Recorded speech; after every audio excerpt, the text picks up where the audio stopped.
তরমুজ তো সবসময় আনলে সবভাবেই খাওয়া হয়, কিন্তু এইভাবে কোনোদিন খাওয়া হয় নাই। তো আমি আজকে ভাবলাম যে একটু চেষ্টা করে দেখি, খেয়ে দেখি কেমন হয়। একটা তরমুজ নিয়ে নিলাম, এটাকে মাঝখান থেকে কেটে নিলাম।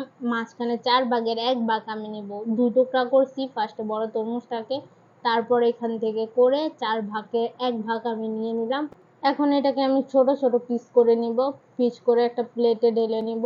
আর আজকে আমি তরমুজের ভর্তা করব লবণ আর শুকনো মরিচ দিয়ে। এ কারণে আমি তরমুজটাকে মিডিয়াম সাইজে কেটে নিচ্ছি, ছোট ছোট করে, মানে ভর্তার ক্ষেত্রে যতটুকু সাইজ হলে ভালো হয়। আর তরমুজ ভর্তা কিন্তু আসলে একটু মজাই ছিল খেতে। অন্যভাবে আমি চেষ্টা করলাম খেয়ে, যে সবসময় তো ফ্রিজে আনলে তরমুজটা রেখেই খাওয়া হয়, আজকে একটু আমি ভর্তা করে খেয়ে দেখি কেমন হয়। তো এই জায়গায় আমি বড় একটা শুকনো মরিচ তেলে নিছি, এখন সুন্দর মতো ছিঁড়ে ছিঁড়ে দিয়ে দিচ্ছি। তরমুজটাতে কিন্তু মাখা দেওয়ার সাথে সাথে পুরো পানিটা ছেড়ে দেয়, এই কারণে আস্তে ধীরে মাখা দেওয়া লাগবে। তারপর আমি না বুঝে প্রথমে একটু ভালো মতোই মাখা দিছিলাম, তা আমি তো আর বুঝতে পারিনি যে তরমুজে একদম পানি ছেড়ে দিয়ে ভর্তার মতো হয়ে যাবে পুরো ভর্তা। আমি হালকা আস্তে আস্তে রাখতে চাইছি, তারপর আমি হালকা করে মেখে নিছি।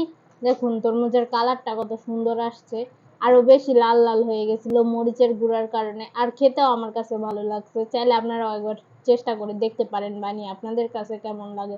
আপনারাও কিন্তু চাইলে একবার বানিয়ে দেখতে পারেন যে কেমন হয়। আমার কাছে তো ভালোই লাগলো। আবার আপনারা বলবেন খেয়ে দেখাইনি, এই কারণে আমি এদিকে খেয়েও দেখাই দিচ্ছিলাম। সবগুলো ভর্তা কিন্তু আমি একাই খেয়েছি, আমার কাছে ভালোই লাগছে, ঝাল ঝাল মিষ্টি মিষ্টি। তো আজকের ভিডিওটা এই পর্যন্তই। পরবর্তীতে নতুন কোনো ভিডিও আসা পর্যন্ত সবাই ভালো থাকবেন। আপনারাও একবার চেষ্টা করে দেখবেন আপনাদের ভর্তাটা কেমন হয়। আমার কাছে তো খেতে খুবই ভালো লাগছে, আশা করি আপনাদের কাছেও ভালো লাগবে। আপনারাও একবার চেষ্টা করুন। আসসালামু আলাইকুম, আল্লাহ হাফেজ।